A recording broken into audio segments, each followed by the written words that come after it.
擦边女主播向弟弟求婚。我得知女主播患上艾滋病，竭力阻止弟弟答应她。后来女主播月入千万，向弟弟炫耀，弟弟认定是我阻止了他的富贵命，发疯将我推下18楼。爸妈不仅帮弟弟隐瞒真相，还埋怨我让他们错失了好儿媳。他们更是霸占了我的财产，将我的骨灰冲下了马桶。再睁眼，弟弟正向家里炫耀自己被女主播告白求婚。我笑着开口，不愧是我们老李家的香火，这泼天的富贵不就轮到你了。大家好，开始今天的分享之前，希望你能给人间烟火点个订阅，我将会分享更多优质的内容。爸妈，丽丽在慢手上有30多万粉丝呢，长得又好看又能赚钱，还非我不嫁，连彩礼都不要呢。弟弟李刚脸上一脸得意，说完还显摆似的瞥了我一眼。他把女主播的视频打开给我们看，小姑娘脸上画着纯欲又精致的妆，鬼迷日眼地跳着扭腰舞。这是个擦边女主播，弟弟李刚是她的榜一大哥，给她刷了将近10万块才得到了主播的微信。2个人没聊上几天，女主播就非要嫁给李刚，还不要彩礼。爸妈高兴坏了，当下就要认下这个儿媳。上辈子我一眼就认出来这个女主播，上个月她和一个男人来我们医院确诊了艾滋病。我告诉了爸妈还有李刚这件事儿，还给他们科普了艾滋病的危害以及极易通过性传染的特性。父母听了都害怕了，赶紧让弟弟拒绝。没想到那个女主播没过几天就官宣了和另一个男孩结婚，2个人经常在网上发一些秀恩爱的视频。没想到有一条视频爆了，那个女主播和男生都收获了100万的粉丝。女主播特意给李刚发了她一场直播下来赚到的近1000万的收益。李刚看到账户上的数字，急得红了眼。当晚他将我喊回了家，李刚表情狰狞可怕，一步一步将我逼到阳台边缘。他目眦欲裂地对我嘶吼，如果不是你，那我就是100万粉丝的网红了，我也会娶到丽丽，一场直播就能挣一辈子都花不完的钱，都怪你，你给我去死，去死！说完不顾我的恳求，他毫不留情地将我推了下去。而我死后，爸妈不仅没有说李刚一句不是，反而帮助李刚做了伪证。他们也埋怨我阻止了李刚娶那个名叫丽丽的女主播，让他们失去了一个免费娶富婆儿媳的机会。我的房车都被过户到了李刚的名下，剩下的财产也被李刚用来娶了老婆，而我的骨灰被冲进了下水道，甚至连一座墓碑都没有。滔天的恨意将我淹没，没想到老天还能再给我一次重来的机会。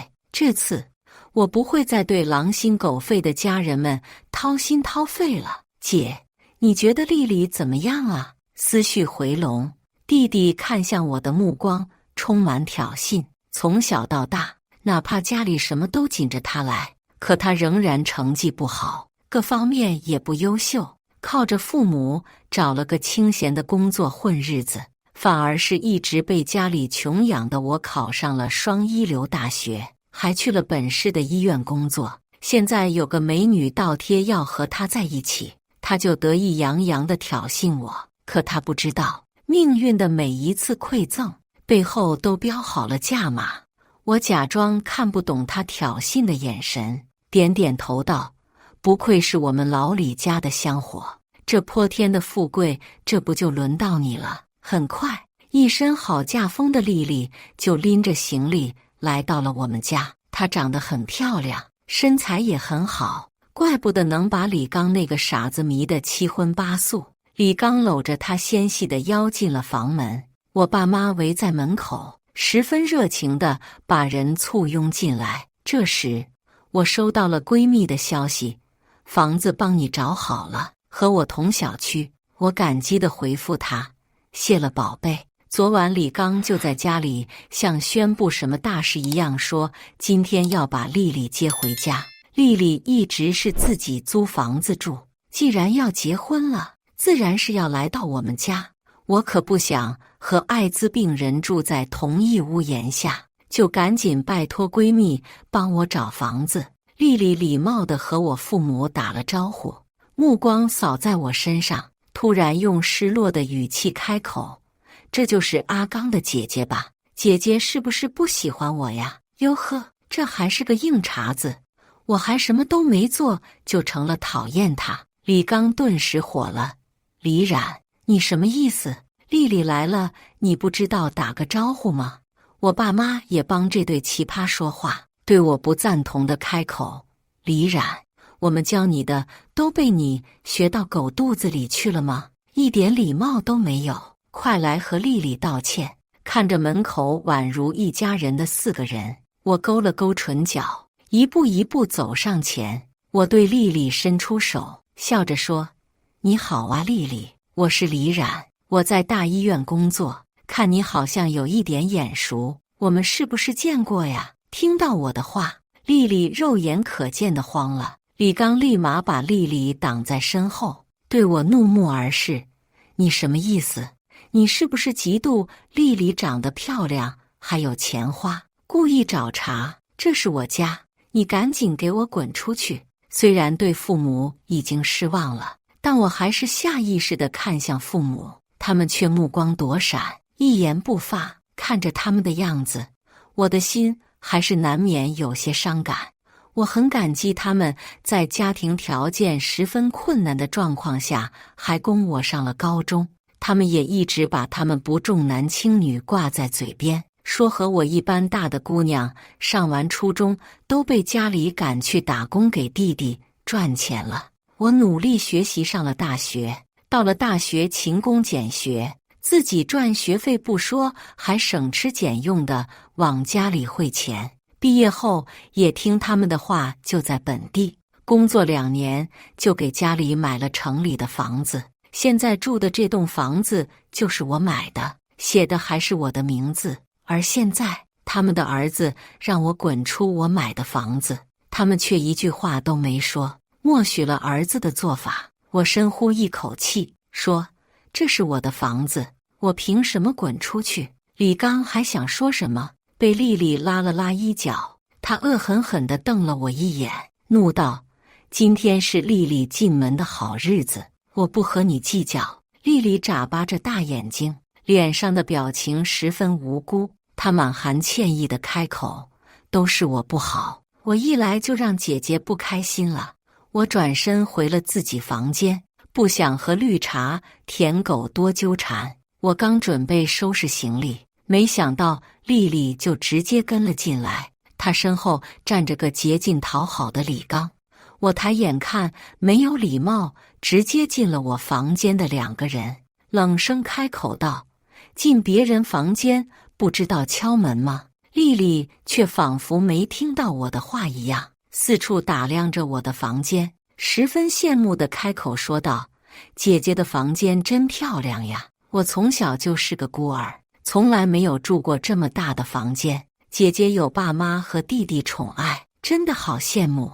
我是真没想到，这个上辈子间接害我惨死的女人，居然是个绿茶，还是个这么低级的。反正我就要搬走了，便没有好气道，你没爸妈，和我有什么关系？房间这么大是因为这个房子是我买的，你喜欢就自己买呀。眼看着丽丽又要掉眼泪，李刚脆弱的自尊心又开始作祟了。他把心爱的女主播护在身后，冲我大吼，李冉，你装什么？你不过是一个嫁不出去赖在家里的丑逼老女人，嫉妒丽丽长得好看罢了。你现在就给我滚出去住，把这个房间给丽丽住。他身后的丽丽正一脸挑衅地看着我，却在李刚回头后立马露出可怜兮兮的表情，怯生生道，阿刚，别这样，我可以睡沙发的，我也只是想在婚后才和你，没想过抢姐姐的房间。我冷着脸看这俩颠公颠婆，声音冰冷，滚出去，别让我再说第二次。我爸妈听到声音，赶紧过来劝架，一顿好言相劝，把丽丽和李刚劝走了。我收拾好行李，出了房间门，四双坐在餐桌上准备吃饭的眼睛整整齐齐地盯着我看。饭桌上已经摆好了10个菜，我前几天买回来的海鲜都被爸妈煮了，可他们甚至没有一个人叫我吃饭。我把房门锁好，一声不吭地离开了家。我对他们已经彻底失望了，心里也没怎么难受，只是感觉到悲凉。我用心对待的家人们，我一向自诩从不重男轻女的父母，好像始终都没有把我当成过他们的家人，那他们的生死也与我无关了。来到出租房，闺蜜王潇已经在门口等着我了。我们2个人简单的收拾了一下房间，坐在床上休息时，我和她说了李刚带回去一个网红，还是我们传染科刚检查完确诊的艾滋病人。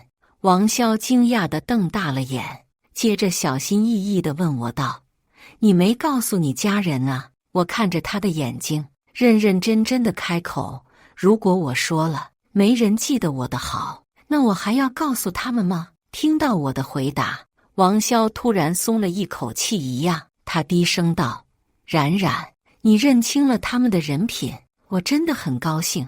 我一直没告诉你一件事，怕你伤心。”见我疑惑地看向他，他拿出了手机，打开了和李刚的聊天记录。李刚骚扰了王潇很久，王潇基本上没怎么理过他，可他居然说了一句让我浑身血液瞬间冰凉的话：“你跟我处对象不吃亏。”我爸妈说了，我姐的一切都是我的，他们当初生我姐就是为了给我生个提款机，你嫁给我，咱俩什么都不用做，李冉那个傻逼能供养咱俩。王潇问他：“你这么说不怕你姐伤心吗？”李刚说：“他个傻逼，就算知道了还是会继续舔的，不信你试试。”王潇没有再回复他，他一脸担心地看着我，轻声问：“冉冉，你没事吧？”我缓缓吐出一口气，摇了摇头，开口道：“没事，谢谢你告诉我这些，潇潇，谢谢你能让我更心安理得地进行我的复仇。”晚上，我打给了中介，告诉他我要卖房，直接去看房子就行。这些年，我的工资已经给我父母花的差不多了，想来我给他们的钱也都被他们给了李刚，但他们不知道我在网上有一个账号。这些年短视频时代飞速发展，我也在网上注册了一个专门讲传染病和性病的账号，只是从没有露过脸。我不带货，只是偶尔直播。没想到有一天我讲性传染病的直播突然爆了，因为我不小心误触了连麦。接着更多人开始申请连麦，他们有人会问我专业知识，有人会玩梗，而我则是认认真真地回答他们各种奇葩问题。我的直播间顿时热闹非凡，吸引了越来越多的人来看我的直播。自那以后，我成了一本正经回答各种奇葩问题的网红医生，一场直播下来收入过万。当时我兼职直播，轻轻松松月收入到了10万以上，傻呵呵地把这件事告诉了父母和弟弟。而那时的李刚也刚好看到丽丽和她的新老公成了100万网红，他极度的发狂，将我推下了楼。而这辈子，我远离了家人，开始增加了直播次数，还接听了申请连麦。无论是认真还是玩梗的问题，我都无比认真，一本正经的回答。直播慢慢火爆了起来，我的收入也日渐增长。直到中介给我打电话，他哭丧着语气问我：“李姐，我带客户来看房了，你家人不让我进去啊？你给我的密码也不正确。我正好休假，听罢带着房本和身份证就回去了。没想到这几个人居然把房子密码都改了，看来是真的害怕我再回去了。回到家门口，中介和看房的男人都等在门口。我不好意思地抱歉一声，敲了敲门。开门的是一脸不耐烦的丽丽，她敷着面膜，斜眼说：“有完没完？我都说了这房子不卖。”当她看到是我，一脸的无语。你来我家干什么？我环抱着胸，冷眼看着他反问道：“你家？你知道这房子写的谁的名字吗？就你家。”说完，我毫不客气地推开他，带着中介和看房的男人走了进去。中介擦了擦额头的汗，带着人开始看房。我爸妈听到声音从房间里走了出来，目光不悦地看着我说：“李冉，你这是做什么？”我晃了晃手里的房本，理所应当道：“不明显吗？我要卖房。”我爸一脸不可置信地指着我的鼻子骂道：“你这个不孝顺的东西！你把房子卖了，我和你妈，我们去哪住？”我妈也开始抹眼泪唱白脸：“小冉啊，一家人哪能没有磕磕碰碰？你和你弟吵几句嘴就要卖房，让别人知道都会说你不懂事的。等你弟回来，让他给你道歉。你快人走吧。”我耸了耸肩，指着一旁的丽丽说道：“你们不是有个好儿媳吗？让她给你们买房啊！这是我买的房子，既然不让我住，那就都别住了。”说完，我拿出钥匙准备回我自己房间，却发现门根本没锁。我心里的冷意又增添了几分。打开门，发现我的被褥早就不翼而飞，换上了粉嫩嫩的床单，整个简约的装修风格也变得面目全非。各种直播的设备把我的房间填满，几件短的可怜的裙子摆在床上，而我抽屉里面的首饰被摆满了一桌子，护肤品也被放得到处都是，看上去已经用了一段时间了。我不客气地将房间拍照，好在我走之前把贵重的东西都拿走了。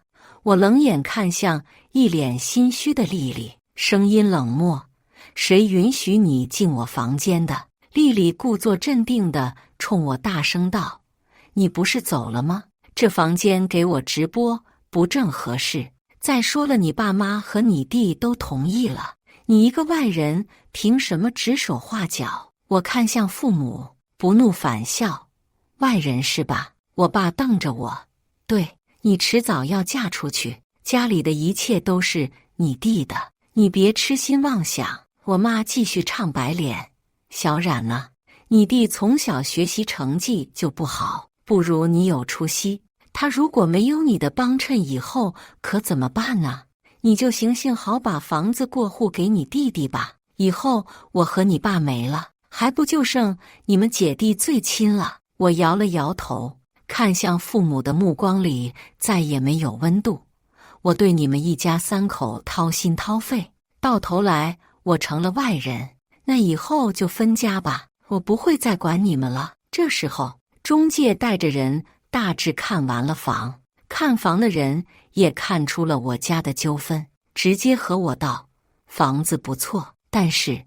我直接开口打断：“如果你能全款，那就市场价最低价卖你。李冉，你卖了房子，我和你妈去哪住？”我爸怒吼一声，我看着他笑道：“我不是外人吗？找你家人带你买房啊！”说完，我把目光转向丽丽，说道：“你没有经过我的允许进入我的房间，穿我的衣服，用我的化妆品，还戴了我的首饰。”丽丽梗着脖子：“那又怎样？你会知道怎么样的。”我心中冷笑：“3天后，如果你们还不搬走，我就报警。”说完，我带着包包潇洒离开。李刚知道这件事后，每天都在打电话骂我，直到3天之期已满，他开始打电话恳求我：“姐，我求你了，我真错了。”丽丽也不在你的房间住了，你回家来吧，别和我生气了。我听完她的恳求，毫不留情地挂了电话。这才哪到哪呀，等着吧。李刚。3天后，李家人搬走了，看房的人知道自己捡了大漏，直接全款打给了我。我用这笔钱和买了个80多平的独居房，还买了一只猫猫。房子装修的风格都是按照我自己的喜好来的，我很满意。从此以后，这就是我的家，我的猫咪就是我的家人。一天值夜班的时候，闺蜜突然给我发消息，你那个弟妹直播骂你，还上了热门。我一打开闺蜜发给我的链接，就看到了哭得梨花带雨的丽丽。她说，没想到结婚还不到3天，老公的姐姐就把我们全家都赶出去了。她把我公公婆婆攒了一辈子钱买的房子低价卖了出去，让我们一家4口只能租房子住。对，是我公公婆婆全款买的，他们不是重年轻女的老人，买的第1套房子就是给大姐买的，就是怕她多想，给她供到研究生毕业。现在她在大医院当医生，1个月赚好几万，却不给父母1分。怎么会有这样的人？姐姐，如果你有点良心，就把爸妈接回去吧。我和老公可以不和你们在一起，可爸妈年龄大了。眼看着骂我不孝顺的弹幕越来越多，丽丽也越来越来劲。她把哭红了眼的妈妈也拉到了镜头面前，2个人一起哭。很快，有认识的人一见到我妈就知道是我，我的个人信息立马被扒出。我看着这出闹剧，只期待他们能把事情闹得更大，这样我才有机会反击得更彻底一些。丽丽见风向都冲向她这边，立马开始变本加厉地给我泼脏水。姐姐她短短1年就当上了主治医师，她真的很厉害。你们不要再说什么不正当关系了。当初家里穷，我老公为了供姐姐上学，初中就辍了学，供她读书。我来婆婆家第1天，姐姐就看我不顺眼，可能是觉得我抢走了老公还有公公婆婆的宠爱吧，这样的污蔑我。我的父母却在镜头前一言不发，不仅没有替我澄清，反而帮助丽丽陷害我。我早就打开了录屏，看她在镜头前卖力的表演，没想到凭借着骂我的直播，她居然涨了不少粉丝。她开始每晚直播，一边卖惨一边编排我，顺便开始带货了。她给自己立了一个被大姑姐欺负，而她自强不息，带着公婆和老公一点一点过好日子的独立大女主形象。她并没有如同上一世一样成为情侣主播，毕竟我弟弟长得又丑又没什么能红的点，2个人的视频发出去毫无水花，反而是靠踩着我，在视频平台掀起了巨大的浪花。弟弟也辞去了工作，就准备吃软饭了。网上的风向愈演愈烈，而我的信息被越来越多的人扒出。医院内部还真有传出我和主任不正当关系的风言风语，我走到哪都有人在背后对我指指点点。以往的病人也开始转到别的医生那里治疗。我没有自证，而是找到了副主任那里。副主任是个中年男人，能力不大的关系户，曾经性骚扰我，被我找到了院长那。后来一见到我就开始绕道，副主任，你知道造谣犯法对吧？说完，我看向他心虚乱飘的眼神，勾唇轻笑，等着吃牢饭吧。若想人不知，除非己莫为。你自己的恶心事儿都在网上传遍了，你家人都说你这工作不干净，你能清白到哪里去？看着他丑恶的嘴脸，我转身离开。医院出于考虑，暂时将我停职了。正好趁着这波机会，我的反击也可以开始了。我在我的视频账号下露了脸直播，不一会就已经涌入几千人。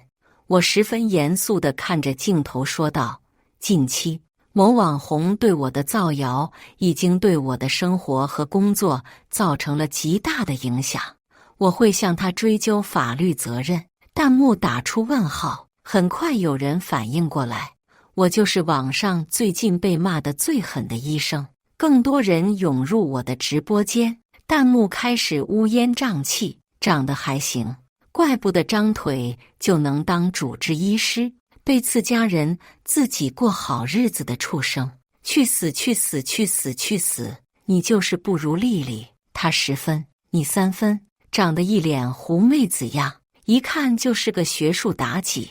你环抱上警了，一会儿是不是还要说很抱歉占用公共资源啊？对得起父母和弟弟吗？畜生！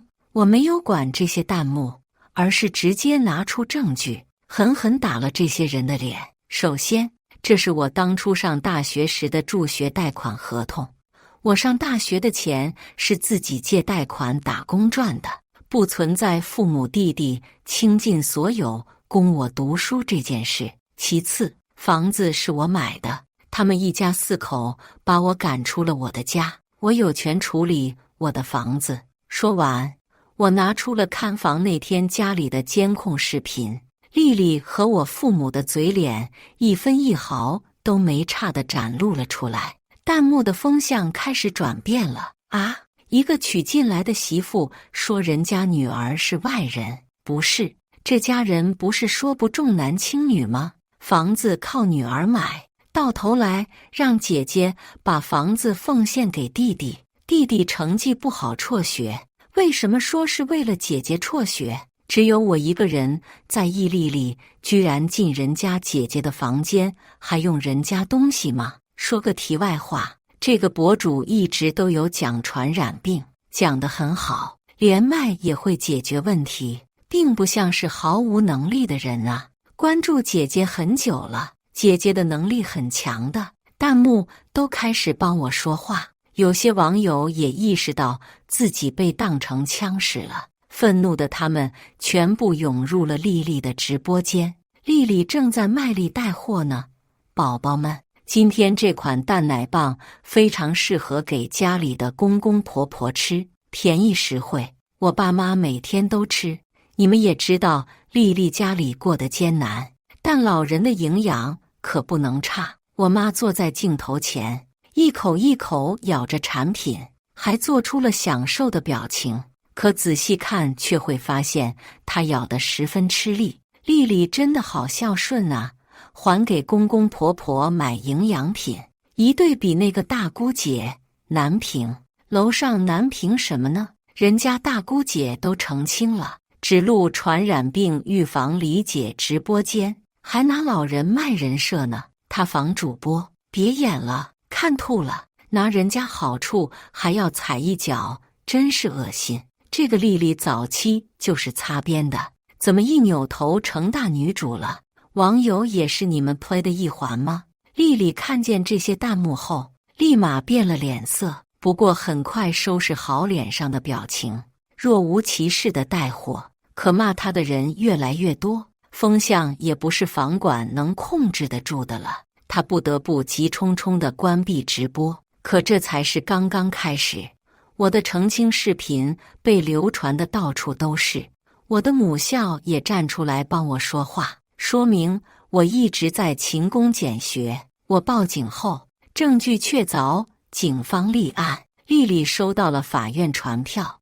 而我接受和解的唯一方式就是网上道歉，证明一切都是对我的谣传。丽丽这一波偷鸡不成蚀把米，被迫发了道歉声明，声称一切都是自己自导自演，只是因为生气，我把他们居住的房子卖了。我知道不是这个原因，他巴不得将我踩进泥里，只是怕我把他的病情说出来。说实话，我的复仇计划里本来并没有他，可他偏偏这样对我，那就别怪我了。他的账号快被骂疯了，不仅如此，他还要面对巨额的赔偿金。他不知道怎么从我父母手里扣出来他们的棺材本，最后带走所有存款跑路。父母和李刚身无分文，最后还被房东赶了出来。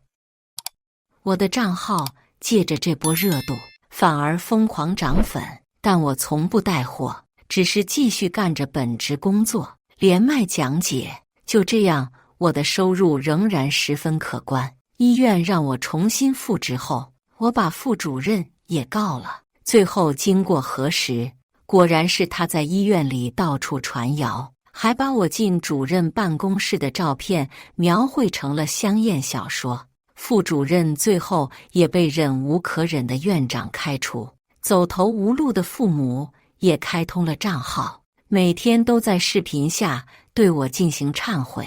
他们红着眼说自己错了，希望我能再给他们一次机会，不要让他们一把年纪了还有留宿街头。一开始有人骂他们活该，可后来居然也有人开始支持他们，说他们可怜。弟弟李刚跪在直播间的镜头前对我说：“姐，都是我被猪油蒙了心，爱上了那个女骗子，听她的挑唆，才让咱们姐弟离了心。求你再给我们一次机会，让我们好好补偿你。”看着这出戏码，我不禁笑出了声。他们这种自私自利、从来不会感动的人，怎么会觉得自己有错？我在直播间哭出了声，露出脆弱无助的表情。他们到底是我的父母，我还是决定给他们一次机会。我也会帮他们报警，抓住丽丽这个骗子。弹幕都是夸我的，姐姐好善良，好孝顺。第二天，我把父母弟弟接到了一个破旧的出租屋，3个人一进屋就拉下了脸。李刚一脸的不爽：“这是什么房子？你这么有钱，还给我们租这种地方？”我垂下了头，低声道：“医院因为上次的事儿就要开除我了，我准备做生意，已经把钱都投出去了。我现在还在住员工宿舍，你们先在这将就将就吧。”虽然他们一脸不愿意，可身上没有1分钱的他们也只能听从我的安排。我离开出租屋后，回到了自己舒适的小屋，一边撸猫一边吃外卖，等待那家人厄运的到来。没过2天，我接到了父母的电话：“小冉啊，你弟突然发烧了，还总拉肚，胃也疼，这几天折腾坏了，你能不能带他去医院看看呢？”我一边忙着自己的事儿，一边漫不经心道：“别着急，最近流行性感冒，他吃点感冒药就会好了。等我下班给你们带一点过去。我知道这是艾滋病的早期症状。”我心里的畅意难以描述，终于让我等到了李刚遭报应。晚上，我去给他们一家送药，没想到居然在出租屋里看到了丽丽。丽丽脸上不施粉黛，一边擦眼泪一边对我说：“姐姐，都是我不对，可我现在已经怀了阿刚的孩子，无路可去了，求您撤销诉讼吧。”我挑了挑眉，看向父母，只见他们俩都低下了头，一言不发，大概也是想抱孙子，对丽丽当初的行为闭口不谈。一脸苍白的李刚将丽丽抱住，一脸感动：“谢谢你还愿意帮我们家生孩子，丽丽，我会对你好的。”这个女人害得他们到如今的地步，还在网上造谣我，现如今有了一个孩子就被他们轻易原谅了。我妈走到我身边，低声开口：“小冉，过去的事儿就过去吧，你现在也没受到什么实质性的伤害。丽丽在外面东躲西藏了几个月也不容易，你就原谅她吧。”我直接开口：“这是你们的事，我不管。”说完扔下药就离开了。这一家人倒是和和美美上了。丽丽每天都在朋友圈发我妈精心给她做的孕妇营养餐，还特意在文案上写：“谁说儿媳不如女儿？”她在我家的地位一跃而起，不仅在家里要风的风，要雨的雨，还经常以她怀了我家金孙的理由让我给他买这买那。我统统以没钱搪塞了过去。他不知道，我早在很久以前就知道，他肚子里面的孩子并不是我弟的，而是一个有钱的男人的。那个男人正是上辈子和他成为网红情侣的那一位，只不过这辈子人家早就娶妻了。我妈没过几天就被他折磨得白了头，为了给他买想吃的营养品，久久不干活的我爸也去了工地，没想到还摔断了一条腿。一家4口只能靠着我爸那点补偿金活着，可补偿金哪里够？不得已，我爸妈都开始出去发传单了。2个人一天到晚地向我抱怨，我只是哭着说，要不是弟妹害我没了工作，我也不至于1分钱都没有。这样两面都憋气的爸妈只能忍着脾气，继续为了丽丽肚子里面的孩子当牛做马。丽丽重操旧业，穿着凸显孕肚的衣裙，在镜头前扭着腰，倒是真有一些口味不明的变态来她的直播间打赏夸奖。丽丽有了钱，对我爸妈还有李刚的态度更加恶劣了。趁着他在网上复播，我也故作忧伤地发了一条视频，上面只有一个哭脸的表情和一阵阴霾，文案也似是而非地写：一切真的可以轻易原谅吗？很快，网友们顺藤摸瓜找到了丽丽的新账号。丽丽怀孕被一家伺候的视频很快被扒了出来，网友们替我打抱不平，凭什么轻易地替被害人原谅？这个丽丽把人家李姐害得多惨，这家人一边吸血李姐，一边又把伤害李姐的罪魁祸首当祖宗一样供养，要我可忍不了。李姐，求你了，别再帮这一家吸血鬼了，你被他们害得还不够惨吗？真的怜爱了。不是我说，只有我一个人觉得一个孕妇这样擦边真的很差劲吗？网上的声讨声愈演愈烈，丽丽被迫关闭账号，她把火气都撒在了我家人身上，变本加厉地靠肚子里的孩子奴役他们。李刚的病越来越严重了，他开始流鼻血，持续性高烧，身上也开始长疱疹，精神状态也越来越不好。他每次找上我，我都告诉他是感冒，没事。丽丽在一旁欲言又止，最后什么也没说。我勾了勾唇角，知道大戏马上就要上演了。李刚突然晕倒，被急冲冲地送进了医院。而那天我没有在医院，和闺蜜在逛街买的时候，接到了我妈心急如焚的电话：小冉，你弟生病了。我心情很好，但语气着急：什么病啊？医生说是 HIV 艾滋病，这可怎么办呢？小冉，你不是这方面的医生吗？求你救救你弟弟吧，你快来医院。我的声音急得像是快要哭出来了，可脸上却笑意不减。妈，我已经被医院开除了，我也帮不上什么忙啊。要不是当初丽丽在网上说我潜规则，我也不会被开除。妈，这可怎么办呀？我确实不在医院工作了，因为我辞职了，还要不到1个月我就要出国深造了。今天来就是想买出国用的用品和衣服。我妈在电话那头气得不轻，这个该死的女人，不说她了，你赶紧来医院缴费吧。我挂断电话，和闺蜜打了一声招呼后，慢悠悠地来到了医院。只见我弟进了重症监护室，而我爸妈正冷着脸骂他们的好儿媳妇丧门星，都是他害得全家失去了我这个倚仗。丽丽倒也不害怕他们，她冷着脸说：如果不是你们为了重新拥有房子，默许我造谣李冉，他怎么会被开除？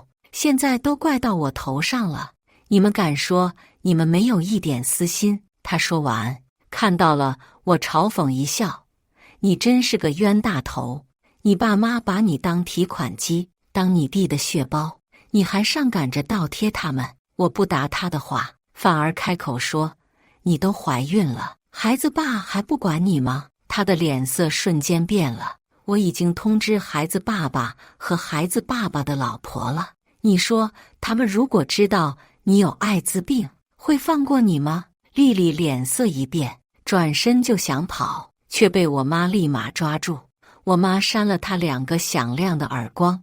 你这个丧门星，你怀了别人家的种，还在我家吆五喝六，你给我儿子传染了毛病，你还想跑？你这个臭婊子，丧门星！丽丽被我妈打得头晕眼花，跪地求饶。不一会，一个光鲜亮丽的女人出现，对我莞尔一笑：“谢谢李医生的提醒，我刚做好检查，一切正常。”我冲她微笑着点了点头，指了指丽丽，说道：“我弟媳妇还不承认怀了你老公的孩子。”女人笑了笑，开口解释：“已经是前夫了，脏男人我可不要。”说完，她走过去，毫不留情地给了丽丽一个耳光：“自己有病就不要出来祸害人。”说完，潇洒离开。我妈和我爸本就有气，此时此刻更是对着还在怀孕的丽丽拳打脚踢，把他们这些天所有的怒意都释放在了丽丽身上。臭娘们，居然敢给我儿子戴绿帽子，看我不打死你！很快，丽丽身下就见了红，护士们赶紧把她也推进了手术室。我善解人意地帮昏迷不醒的丽丽报了警，警察很快赶来，将我爸妈以故意伤害的罪名抓走了。我妈一直求我救救她，和上辈子求助的我一模一样。可她当时怎么说的来着？这都是你欠你弟的，你被他打死也活该。我爸也一边掉眼泪一边忏悔：“小冉呢，都是我们的错，你可千万不要不管我们呢。”医院兵荒马乱，我闭上了眼睛，嘴里轻轻吐出2个字：活该。李刚醒了，一睁眼却只看见了我自己，他的目光到处乱看，用虚弱的语气说：“丽丽呢？爸妈呢？”我一边削苹果，一边漫不经心地开口：“丽丽在隔壁病床呢，有一个好消息和一大堆坏消息，你想听哪一个？”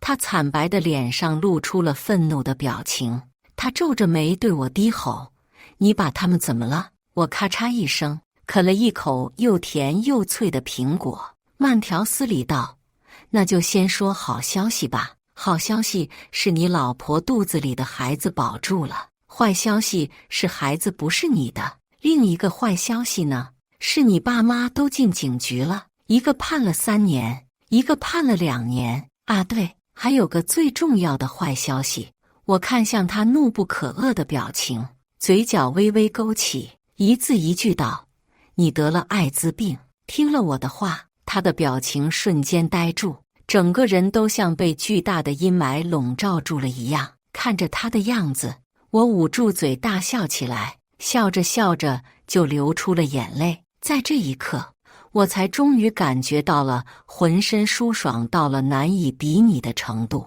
我对着他说：“你知道吗？从一开始我就知道丽丽有艾滋病。她当时挂的我的诊号，却因为不想付那么贵的医药费，只选择了吃药治疗。可那不过是杯水车薪。”我擦了一下眼角的泪，继续在李刚心上扎刀子。如果那天见面你们没让我滚，我说不定会好心告诉你们这件事儿呢。这样你也不会娶她，更不会得病。谁让你贪财又好色呢？李刚目眦欲裂，伸出手想要打我，可我却用一只手狠狠摁住他，让他动弹不得。我压低声音，如同恶魔低语：“还有一件事，艾滋病在这个医院只有我能治，可我马上就要出国了。弟弟，你的医药费都掏不起，就等死吧！一事无成的废物，除了靠女人，居然想不出一条自己的生路，你早就该死了。”说完，我把苹果核扔在他脸上，转身离开。我踏上了出国的旅程，房子和猫咪都交给了王潇。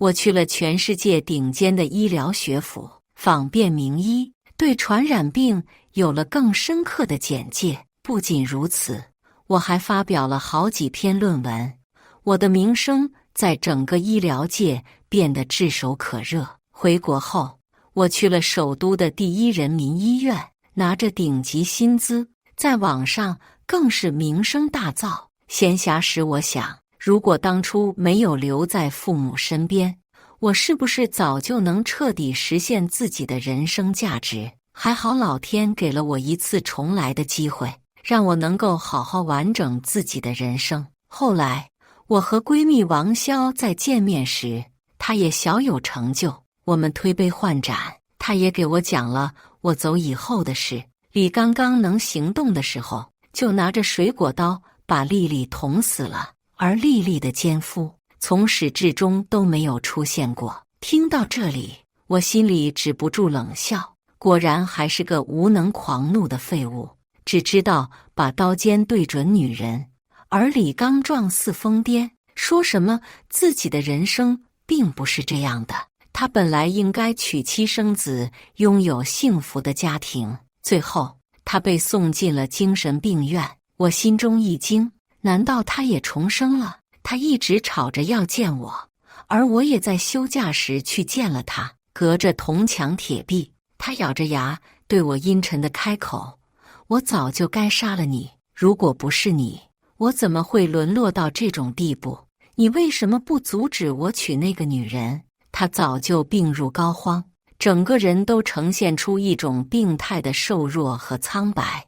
我看着如同骷髅架子一般的他，真情实感地笑出了声，接着道：你这种人永远只会把自己的无能怪罪到别人身上，谁都救不了你，你只配在这暗无天日的地方孤独又无助地死去。他尖叫怒吼，却被医生摁着打了镇定剂。离开这座城市的前一天，我居然碰到了一对拾荒老人，老太太搀扶着瘸了腿的老头，两个人一看见我就跑到我面前，不住地磕头道歉：女儿，都是我们不好，我们不应该重男轻女，求你原谅我们吧。我戴上墨镜，冲他们笑道：你们认错人了吧，我没有父母。说完，不顾他们失落的眼神，直接离开。这辈子我不会再被你们所谓的亲情绑架。以上就是今天分享的故事，大家有什么想说的、想吐槽的，欢迎在下方评论交流，也更希望能给人间烟火点个订阅，我将会分享更多优质的故事内容。